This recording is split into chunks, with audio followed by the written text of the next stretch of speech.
Hello student, मैं engineer SK गिरी और आज हम लेके आए हैं इलेक्ट्रिक चार्ज का लेक्चर नंबर 8।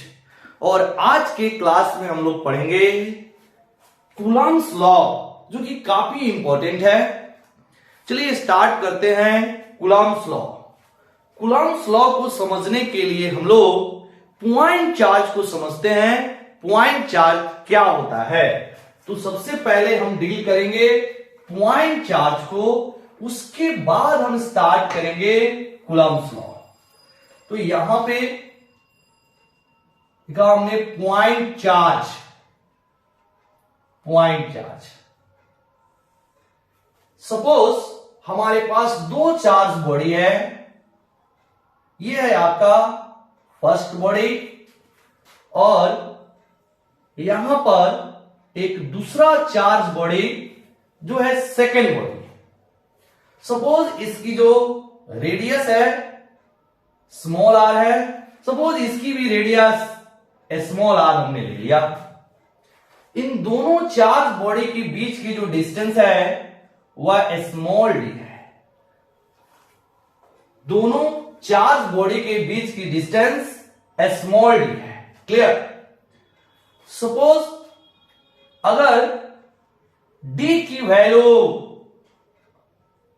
बहुत बड़ा हो स्मॉल r से, if d is very greater than small r, it means दो चार्ज बॉडी के बीच की जो डिस्टेंस है, अगर उसकी साइज की रिस्पेक्ट में, उसके साइज के कंपेयर में बहुत बड़ा है, तब इन दोनों चार्ज बॉडी को पॉइंट चार्ज बोलेंगे।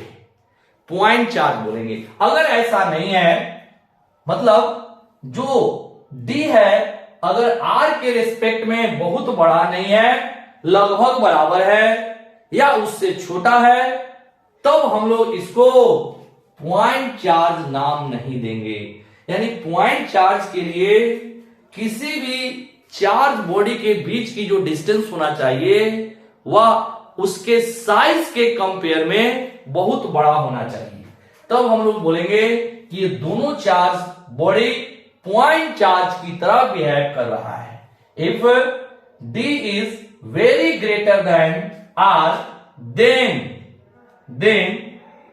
both charge body are said to be point charges। Point charges मतलब पॉइंट चार्ज का यह डेफिनेशन है कि ऑब्जेक्ट के या चार्ज बॉडी के साइज के रिस्पेक्ट में उनके बीच की जो डिस्टेंस होना चाहिए वह बहुत बड़ा होना चाहिए, तब हम लोग बोलेंगे ये क्या है, दोनों के दोनों पॉइंट चार्ज है। अगर इसको हम लोग डिफाइन करें ऐसे, इफ सेम चीज को आप ऐसे भी लिख सकते हैं, if the distance between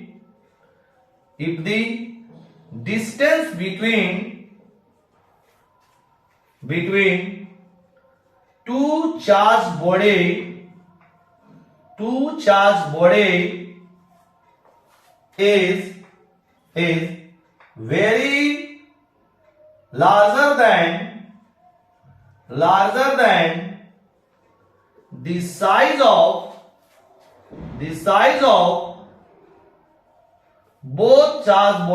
charge body, then they are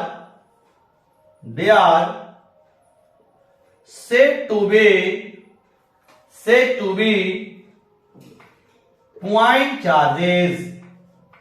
point charges। If distance between two charge body is very larger than the size of both charge body, then they are said to be point charges। Clear? तो शायद आपको ये concept समझ में आ गया होगा कि point charge होता क्या है। पॉइंट चार्ज का मतलब ये नहीं है कि बहुत छोटा आपका ऑब्जेक्ट है या चार्ज बॉडी, ऐसा नहीं। बड़ा भी बॉडी पॉइंट चार्ज की तरह बिहेव कर सकता है, कंडीशन ये है कि नहीं। यानी कि दोनों के बीच की जो डिस्टेंस होना चाहिए वह साइज के रिस्पेक्ट में बहुत बड़ा होना चाहिए, तब हम लोग इसको बोलेंगे पॉइंट चार्ज। क्लियर? तो आप इसको पॉज करेंगे, पॉज करके नोट करेंगे। क्लियर?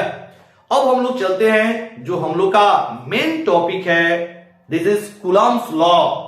कूलम्ब्स लॉ हम लोग लिखेंगे। कूलम्ब्स लॉ क्या है इसको हम लोग समझते हैं।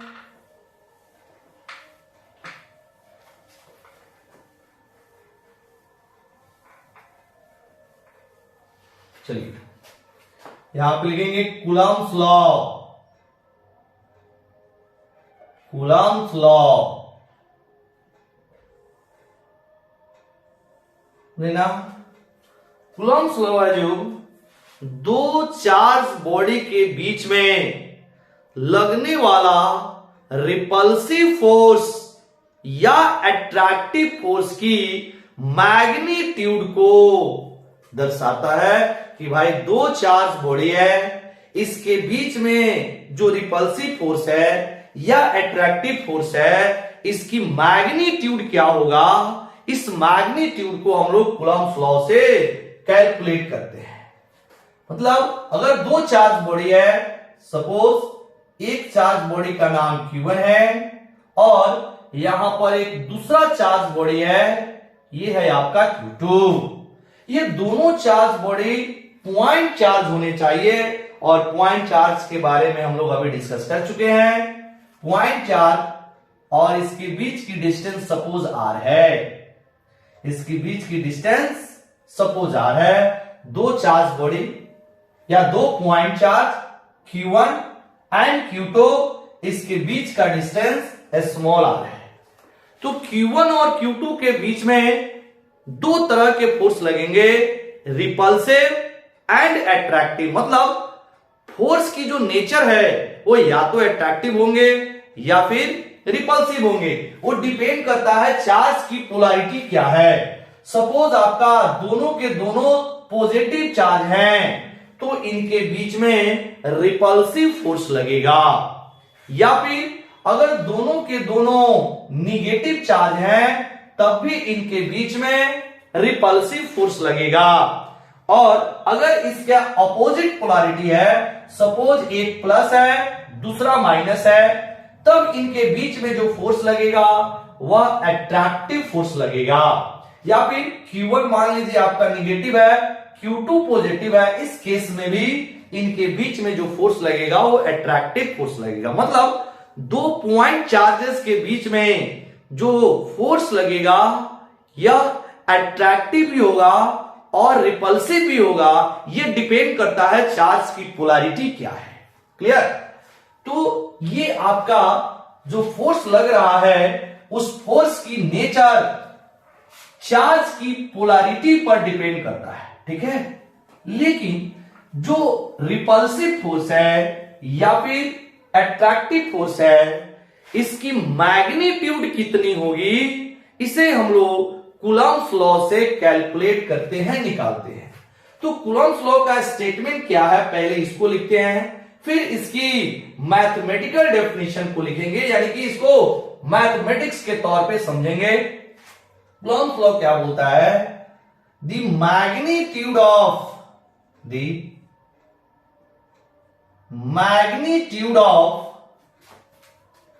Electric force and it is also known as Coulomb force,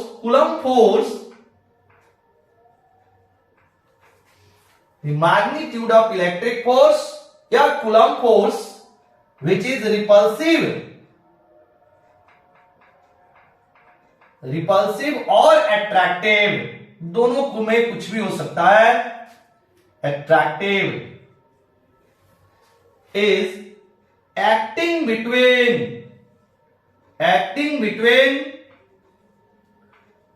two point charges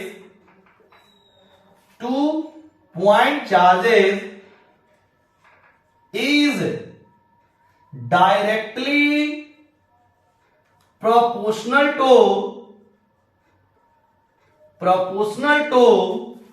my product of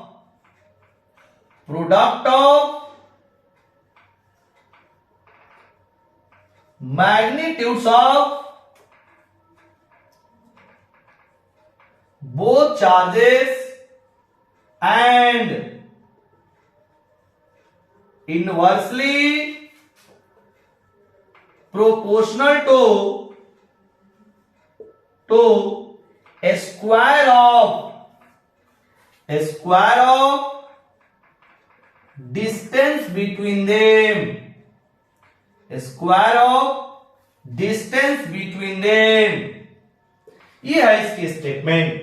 the magnitude of electric force या कूलम्ब फोर्स क्या होगा, रिपल्सिव या अट्रैक्टिव, किसी भी नेचर का हो सकता है, is acting between 2 point charges is directly proportional to product of magnitude of both charges and inversely proportional to square of distance between them. Clear. तो ये है कूलम्ब्स लॉ का स्टेटमेंट.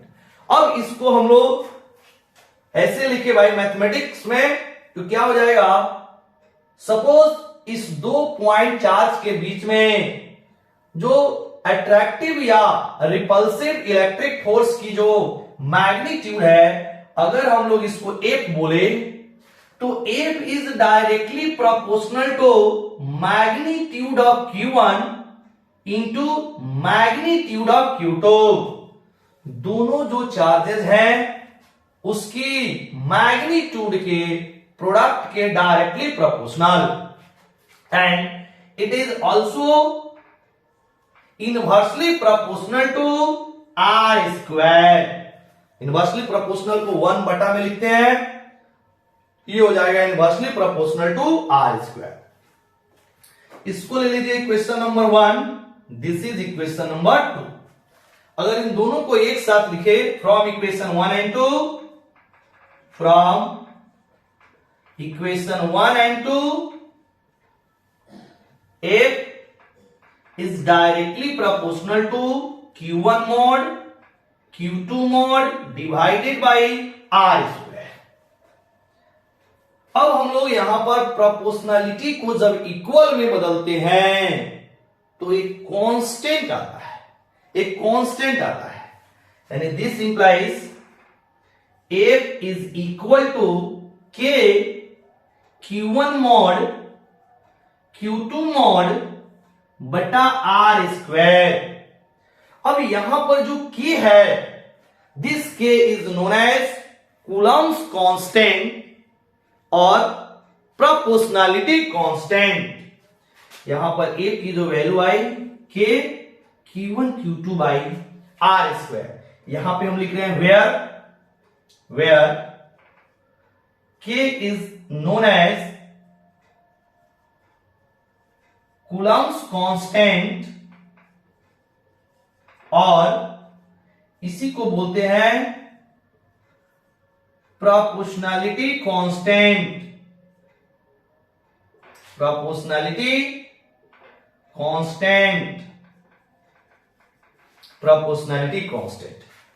अब हम लोग के दिमाग में आ रहा है कि भाई इस K की वैल्यू क्या होगी. तो इस K की वैल्यू हम लोग 2 केस में पढ़ेंगे. फर्स्ट केस, जब आपका दोनों पॉइंट चार्ज वैक्यूम में है तब K की वैल्यू क्या होगी.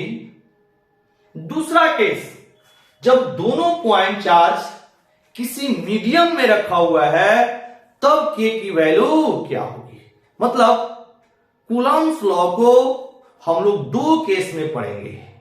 एक बार आपका दोनों चार्ज वैक्यूम में है तो K की वैल्यू क्या होगी. एक बार जब दोनों मीडियम में है तब K की वैल्यू क्या होगी. क्लियर. तो केस पढ़ने से पहले कुछ इंपॉर्टेंट पॉइंट्स है उसको हम लोग लिखेंगे, तब आएंगे हम लोग केसेस पर. क्लियर. तो क्या करेंगे बाबू, पॉज कीजिए, नोट कीजिए. देखिए, जो भी स्टूडेंट इस चैनल पे अभी जुड़े हैं वो चैनल को सब्सक्राइब करेंगे और ज्यादा से ज्यादा अपने फ्रेंड सर्कल में शेयर करेंगे। यहां पे आपको बिल्कुल बेसिक से बेसिक कॉन्सेप्ट कराए जाएंगे, छोटे से छोटे चीजों को बताते हुए एकदम टॉप लेवल पे आपको ले जाया जाएगा। क्लियर? जिससे कि अच्छे से अच्छे न्यूमेरिकल सॉल्व हो जाए। क्लियर? तो चलिए सबसे पहले इसकी इंपॉर्टेंट पॉइंट देखेंगे, तब दोनों केस को हम लोग पढ़ेंगे। सब ये आप पॉज करके नोट कर लेंगे। नोट्स आप खुद से बनाइए, खुद से बनाया हुआ नोट्स ज्यादा समझ में आता है।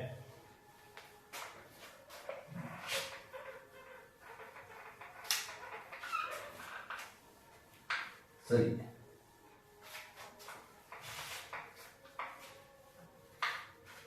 पहला point, important point number 1, important point, first point, अगर दोनों पॉइंट चार्ज की पोलैरिटी सेम है तो जो फोर्स की नेचर होगी वह रिपल्सिव नेचर की होगी। अगर दोनों पॉइंट चार्ज अपोजिट नेचर का है तो फोर्स अट्रैक्टिव होगा। तो यहां आप लिखेंगे if the nature of both point charges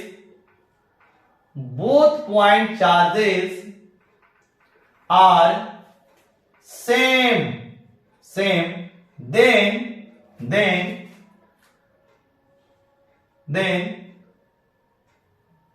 repulsive force acting between them, but the nature of both point charges are opposite, then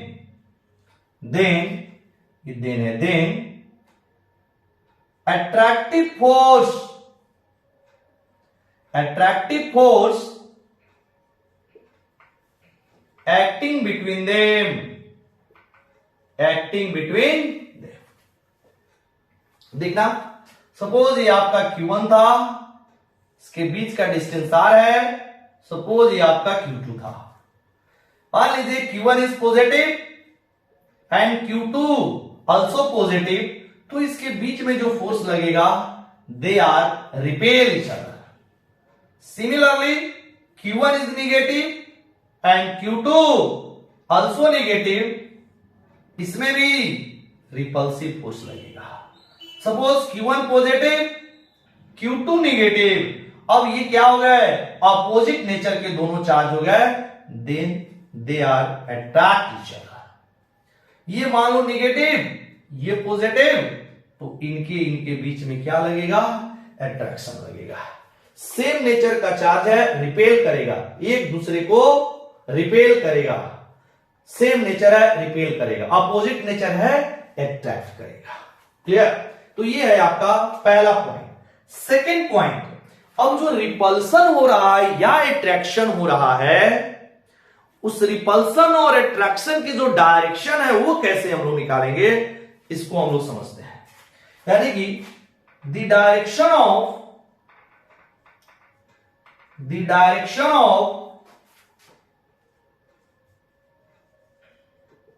repulsive force और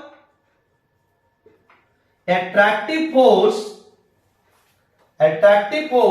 is always directed towards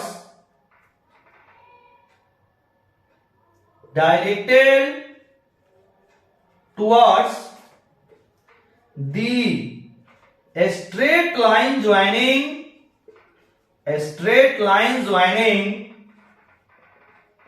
joining both point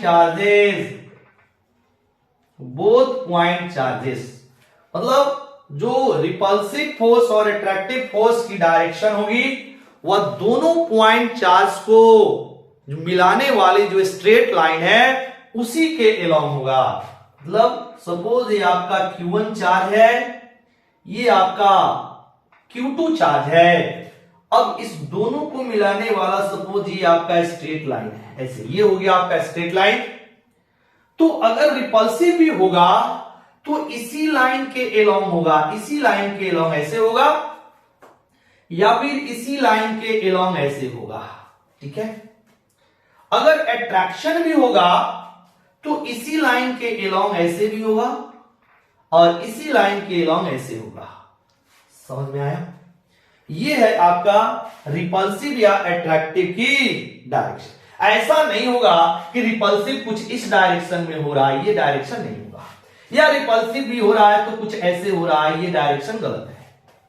या attractive हो रहा है तो ऐसा नहीं है कि एक दूसरे को अट्रैक्ट करेगा तो इस लाइन को छोड़ के किसी दूसरे लाइन के अलॉन्ग अट्रैक्ट करेगा, या फिर ऐसे अट्रैक्ट करेगा, ऐसे पॉसिबल नहीं है। अट्रैक्शन भी होगा तो दोनों पॉइंट चार्ज को मिलाने वाला स्ट्रेट लाइन के अलॉन्ग, और रिपल्सन भी होगा तो दोनों स्ट्रेट लाइन को मिलाने वाले दोनों पॉइंट चार्ज को मिलाने वाला स्ट्रेट लाइन के अलॉन्ग होगा। ये काफी बढ़िया कंसेप्ट है, इसको समझेंगे।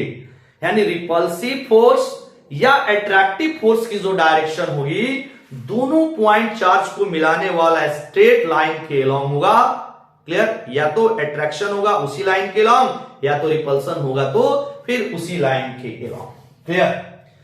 इसके बाद अगर हम लोग फोर्स वर्सेस डिस्टेंस का ग्राफ प्लॉट करें, कूलम्ब्स लॉ में फोर्स वर्सेस अगर डिस्टेंस का ग्राफ प्लॉट करें तो देखिए कैसे आएगा। तीसरा पॉइंट में, थर्ड पॉइंट,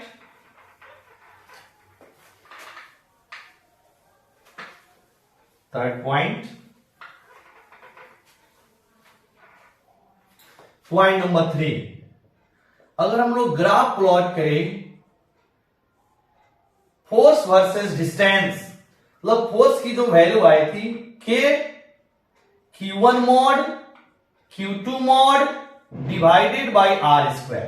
तो अगर हम लोग फोर्स वर्सेस डिस्टेंस का अगर ग्राफ प्लॉट करें तो यहां पर फोर्स क्या है?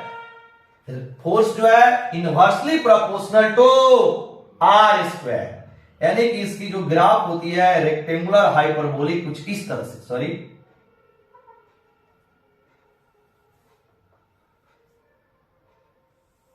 इस तरह से, ये जाके ऐसे, ये हो गया R, ये है आपका F। R मतलब डिस्टेंस और F बोले तो फोर्स। तो फोर्स वर्सेस डिस्टेंस का जो ग्राफ होगा कुछ इस नेचर का आएगा। Here force is inversely proportional to R square. इसका ग्राफ ऐसे हम लोग प्लॉट करेंगे। क्लियर?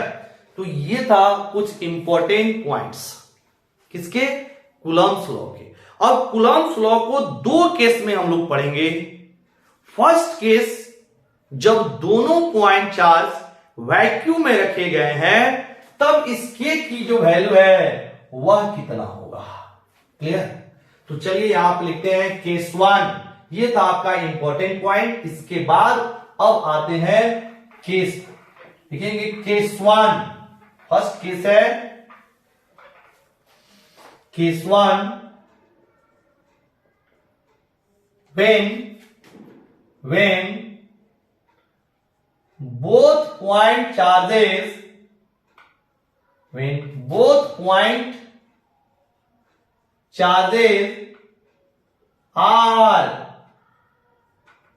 placed in vacuum, अगर दोनों पॉइंट चार्ज वैक्यूम में रखा गया है तब K की वैल्यू, या K is equal to 1/4 pi epsilon 0।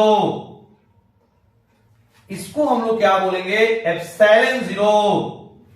K की वैल्यू 1/4 पाई एप्सिलॉन 0 लेंगे जब दोनों के दोनों पॉइंट चार्ज वैक्यूम में रखे गए हैं। तो अब इस एप्सिलॉन 0 या एप्सिलॉन नॉट की जो वैल्यू होती है वह 8.85 into 10 raise to the power minus 12 unit के बराबर।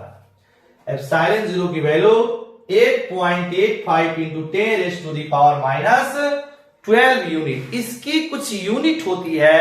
अब यूनिट क्या होगी हम लोग बाद में देखेंगे, पहले आप इसकी वैल्यू याद रखेंगे। एप्सिलॉन जीरो की value 8.85 into 10 raise to the power minus 12 unit. Unit भी हम लोग निकालेंगे एप्सिलॉन जीरो की। एप्सिलॉन जीरो को हम लोग बोलते हैं permittivity, permittivity of vacuum. Epsilon zero जो होता है वैक्यूम की परमिटिविटी होता है, परमिटिविटी ऑफ वैक्यूम। अगर हम लोग एप्सिलॉन जीरो की वैल्यू अगर यहां पे पुट करें तब क्या होगा, यहां लिखते हैं now k is equal to 1/4 pi, pi की वैल्यू अगर हम लोग रख दे 3.14 into 8.85 into 10 raise to the power minus 12। इस वैल्यू को जो हम लोग सॉल्व करते हैं तो 9 into 10 raise to the power 9 unit आता है। अब जैसे हम लोग एप्सिलॉन जीरो की यूनिट अगर हमें पता चल जाए तो हम लोग k की भी यूनिट निकाल सकते हैं। तो हम लोग निकालेंगे एप्सिलॉन जीरो की यूनिट क्या होगी, इसकी डायमेंशनल फॉर्मूला क्या होगा, ये सारी चीज हम लोग निकालेंगे। अब k की जो वैल्यू है, k की value 1/4 pi epsilon zero and this is equal to 9 into 10 raise to the power 9 unit. इस चीज को हम लोग याद रखेंगे। जब दोनों पॉइंट चार्ज वैक्यूम में रखा गया है तो k की वैल्यू 1/4 पाई एप्सिलॉन जीरो होता है और 1/4 पाई एप्सिलॉन जीरो की वैल्यू इट मींस k की value 9 into 10 raise to the power 9 unit के बराबर होता है। एप्सिलॉन जीरो को बोलते हैं permittivity of vacuum and its value is equal to 8.85 into 10 raise to the power minus 12 unit. इसको याद रखेंगे, जब भी हम लोग न्यूमेरिकल्स करेंगे तो इस वैल्यू को हम वहां पे रखेंगे, इसको आप लोग याद रखेंगे। तो अगर आपको अब वैक्यूम में फोर्स निकालना है एक यहां पर वैक्यूम में, तो ये फॉर्मूला क्या बनेगा 1/4 पाई एप्सिलॉन जीरो। k की वैल्यू हमने रख दिया, क्योंकि फॉर्मूला क्या आया था k f is equal to k q1 mod q2 mod divided by r square, यही आया था हम लोग का। अब जब दोनों के दोनों पॉइंट चार्ज वैक्यूम में है तब k की जो वैल्यू है उतना आ जाएगा, यानी कि ये जो फोर्स है वैक्यूम में कितना होगा 1/4 pi epsilon zero into q1 mod q2 mod divided by r square. तो ये है दो पॉइंट चार्ज के बीच में लगने वाले अट्रैक्टिव और रिपल्सिव फोर्स का मैग्नीट्यूड, जब दोनों के दोनों चार्ज कहां पे रखे गए हो वैक्यूम में रखे गए हो तब। क्लियर। अब हम लोग चलते हैं, अगर आपका दोनों पॉइंट चार्ज किसी मीडियम में रखे गए हैं तब हम लोग कैसे k की वैल्यू निकालेंगे इस पर। क्लियर। केस 2, केस 1 याद रखेंगे, case 2 second case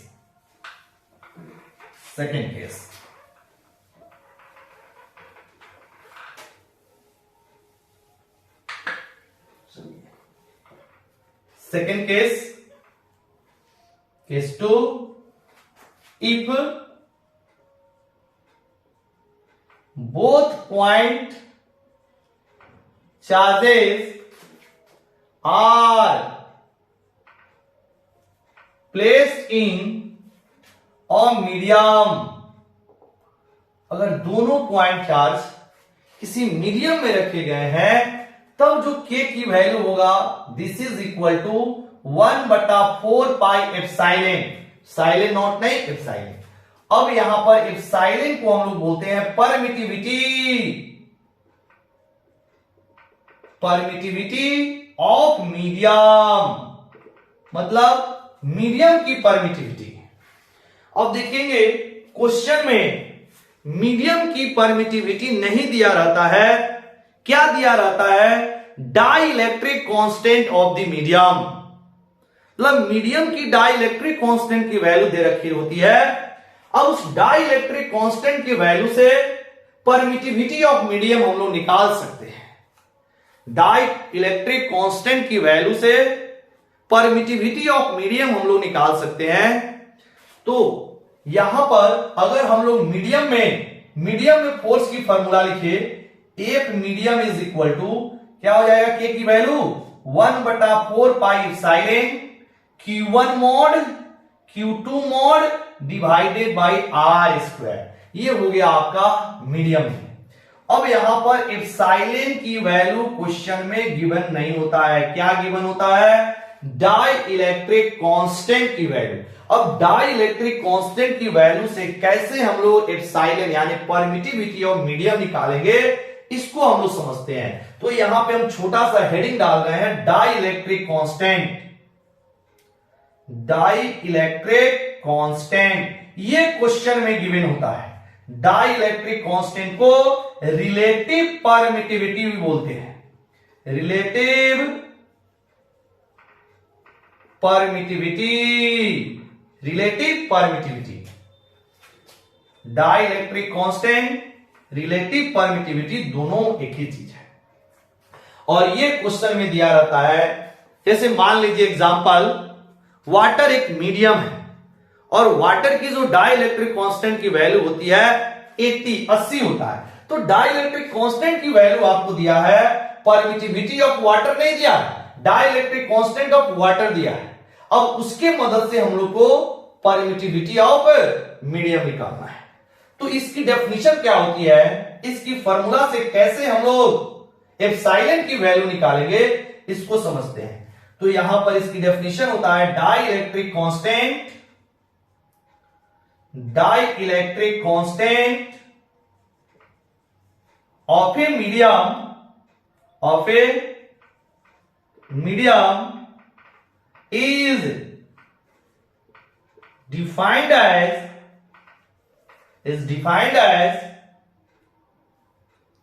is defined as the ratio of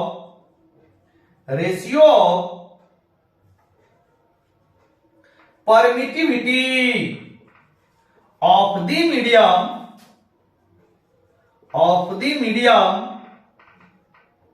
to the dielectric constant of vacuum. Full stop. It is denoted by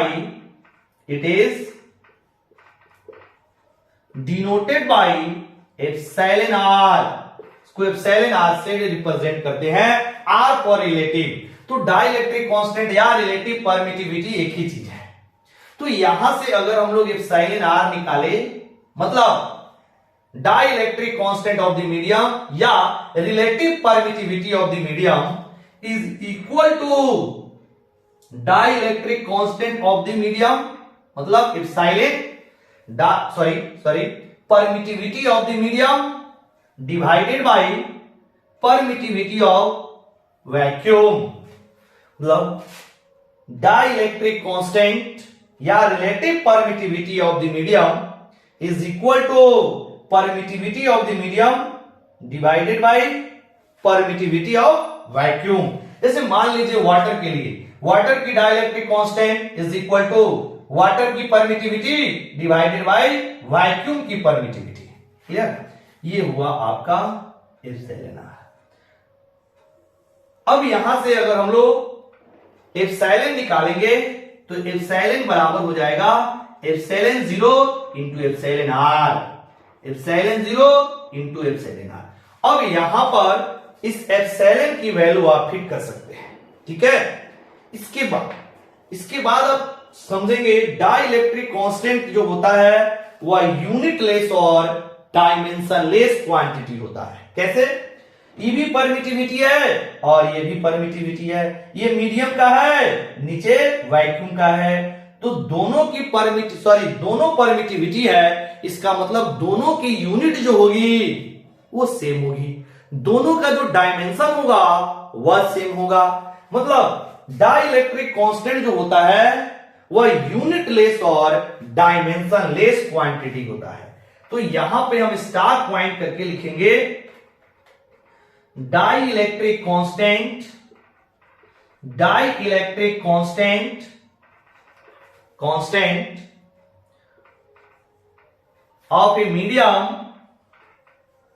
of a medium is unitless and dimension less quantity। इसको याद रखेंगे, जो dielectric constant होता है वह unit less होता है और डायमेंशन लेस होता है। यूनिट लेस भी हुआ और डायमेंशन लेस हुआ। इसका रीजन क्या है कि भाई ऊपर भी परमिटिविटी है, नीचे भी परमिटिविटी है, दोनों की यूनिट सेम होगी। भले ये अब माध्यम की है यानी कि मीडियम की परमिटिविटी है और ये वैक्यूम की परमिटिविटी है, दोनों परमिटिविटी है, इसीलिए दोनों की यूनिट और डायमेंशन सेम होगा, कैंसिल हो जाएगा। और जो आपका एप्सिलॉन आ रहा है मतलब डाइलेक्ट्रिक कांस्टेंट या रिलेटिव परमिटिविटी है वह यूनिट लेस और डायमेंशन लेस हो जाएगा। अब देखना, हमने बोला था कि भाई ये वैल्यू नहीं दिया रहता है, मतलब परमिटिविटी ऑफ मीडियम नहीं दिया रहता है, तो आप यहां से आप एप्सिलॉन 0 इंटू एप्सिलॉन r लिख सकते हैं एप्सिलॉन के जगह पे। तो ये वैल्यू क्या हो जाएगा अगर हम लोग ऐसे लिखे, this implies F medium is equal to क्या हो जाएगा 1/4 pi epsilon 0 into epsilon r। यहां से एप्सिलॉन 0 इंटू एप्सिलॉन r लिख सकते हैं एप्सिलॉन के जगह पे, और into Q1 mod Q2 mod अब बटा में r स्क्वायर। तो ये जो फॉर्मूला है ये हम लोग कब यूज करेंगे, जब दोनों के दोनों चार्ज किसी मीडियम में रखे गए हो तब। क्लियर? अब देखना, हम लोग जो फोर्स मीडियम में निकाले हैं वो फोर्स एयर के रिस्पेक्ट में क्या आएगा उसको हम लोग देखते हैं, सॉल्व करते हैं क्या आता है। अब क्या करेंगे, इसको पॉज करेंगे और नोट कर लेंगे केस 2 को।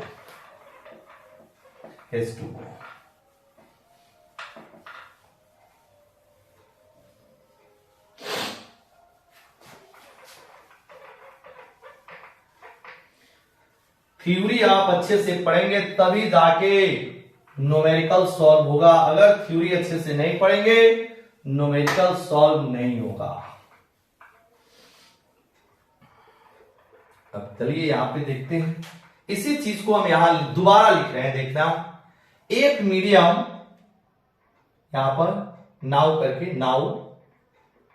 एक medium is equal to 1/4 pi epsilon 0 into Q1 mod Q2 mod divided by r square into 1/एप्सिलॉन r ऐसे लिख सकते हैं। सेम चीज को हम लोग ऐसे भी लिख सकते हैं। ये जो 1/एप्सिलॉन r है उसको हमने अलग कर दिया। अब हम लोग अगर केस 1 देखें, थोड़ी देर पहले अगर हम लोग केस 1 में क्या निकाला था, इस वैल्यू को हम लोग क्या बोल सकते हैं, एफ वैक्यूम। यानी कि ये जो फॉर्मूला है वह एफ वैक्यूम का है। F medium is equal to, ये सारे फॉर्मूला एफ वैक्यूम का है, एफ वैक्यूम इंटू 1/एप्सिलॉन r। तो this implies F medium is equal to F vacuum divided by epsilon r, मतलब dielectric constant of the medium. तो यह भी एक फॉर्मूला बना। अगर हमें मीडियम में निकालना है फोर्स की वैल्यू तो क्या कीजिए, वैक्यूम में निकाल लीजिए और जिस मीडियम में निकालना है उसके डाई इलेक्ट्रिक कांस्टेंट या रिलेटिव परमिटिविटी से डिवाइड कर देंगे तो उस मीडियम में फोर्स की वैल्यू आ जाएगा। ठीक है, अब डाई इलेक्ट्रिक कांस्टेंट की जो वैल्यू होती है या रिलेटिव परमिटिविटी की जो वैल्यू होती है वह कितना होता है इसको समझते हैं। दो तरह की मीडियम है, एक होता है कंडक्टिंग मीडियम और एक होता है इंसुलेटिंग मीडियम। क्लियर? और एक है आपका वैक्यूम, वैक्यूम जो कि मीडियम है ही नहीं। तो वैक्यूम में एप्सिलॉन आर की वैल्यू कितनी होगी? अगर आपका मीडियम कंडक्टिंग मीडियम है तब आपका एप्सिलॉन आर का वैल्यू क्या होगा?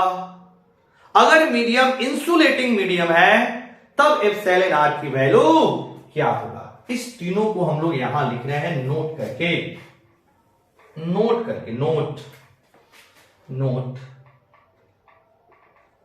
Node first for vacuum. Vacuum के लिए जो एप्सिलॉन आर होता है वह 1 के बराबर होता है। वैक्यूम के लिए एप्सिलॉन आर का मान 1 होता है, मतलब डाई इलेक्ट्रिक कांस्टेंट की वैल्यू वैक्यूम के लिए 1 होता है।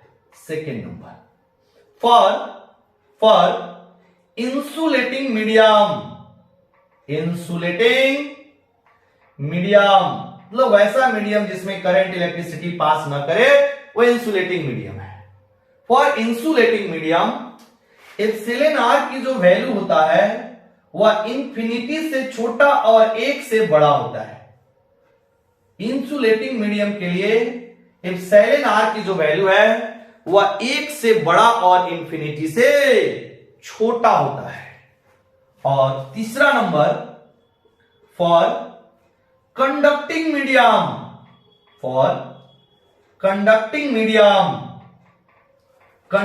मीडियम के लिए जो एप्सिलॉन आर की वैल्यू होती है वह इंफिनिटी होता है। अगर एप्सिलॉन आर की वैल्यू इंफिनिटी है हम समझ लेंगे यह कंडक्टिंग मीडियम है। इंसुलेटिंग मीडियम के लिए एप्सिलॉन आर की वैल्यू 1 से ज्यादा, इंफिनिटी से छोटा, और वैक्यूम के लिए एप्सिलॉन आर की वैल्यू एग्जैक्ट 1 होता है। इसके बाद चौथा नंबर है फॉर एयर यानी एटमॉस्फेरिक प्रेशर पर। एयर में भी यहां पर एटमॉस्फेरिक प्रेशर मतलब वायुमंडलीय दाब, at atmospheric pressure for air के लिए। इसके लिए जो एप्सिलॉन आर की वैल्यू होती है 1.00059, मतलब ऑलमोस्ट 1 के बराबर, यानी कि 1 से थोड़ा सा ज्यादा होता है, यानी कि लगभग 1 के बराबर। यानी हम बोल सकते हैं कि जो फोर्स की वैल्यू आप वैक्यूम में निकाले या फोर्स की वैल्यू एयर में निकाले दोनों सेम होगा, क्योंकि डाई इलेक्ट्रिक कांस्टेंट की जो वैल्यू है वैक्यूम और एयर के लिए लगभग सेम है। तो फोर्स की वैल्यू आप एयर में निकाले या फोर्स की वैल्यू आप वैक्यूम में निकाले, दोनों क्या है, लगभग सेम है। तो यहां पर अगर इस चीज को हम यहां भी जिक्र कर दें कि एफ वैक्यूम या फिर air is equal to 1/4 pi epsilon 0 Q1 mod Q2 mod बटा R स्क्वायर, ऐसे यूज करेंगे। और एफ मीडियम में निकालना हो तो 1/4 pi epsilon 0 epsilon R Q1 mod Q2 mod divided by R square, या this is equal to F vacuum या एयर दोनों में same divided by epsilon R. तो ये आपके कूलम्ब्स लॉ के दो इंपॉर्टेंट फॉर्मूला, फोर्स वैक्यूम में, फोर्स मीडियम में। कब? जब आपका पहला केस दोनों चार्ज एयर में है, तो फोर्स निकलेगा एयर या वैक्यूम में, मतलब दोनों सेम आएगा। वैक्यूम में भी अगर दोनों चार्ज है तब भी फोर्स का फॉर्मूला वही होगा, या दोनों चार्ज एयर में है तब भी फोर्स का फॉर्मूला वही होगा, क्योंकि डाइलेक्ट्रिक कांस्टेंट की जो वैल्यू है वह लगभग सेम होता है। और एक मीडियम में निकालेंगे तो इस फॉर्मूला से निकालेंगे 1/4 pi epsilon 0 epsilon r q1 mod q2 mod divided by r square, this is equal to F medium sorry F vacuum या air divided by epsilon r। तो ये काफी आपके दो इंपॉर्टेंट फॉर्मूले हैं कूलम्ब के। क्लियर? तो चलिए आज का क्लास हम लोग यहीं खत्म करते हैं। नेक्स्ट लेक्चर में हम लोग मिलेंगे कि भाई एप्सिलॉन 0 की यूनिट क्या होगी, एप्सिलॉन 0 का डायमेंशन क्या होगा। क्लियर? इन सारी चीजों के लिए हम लोग नेक्स्ट वीडियो में, ठीक है, तब तक आप पढ़ते रहिए। Very very thank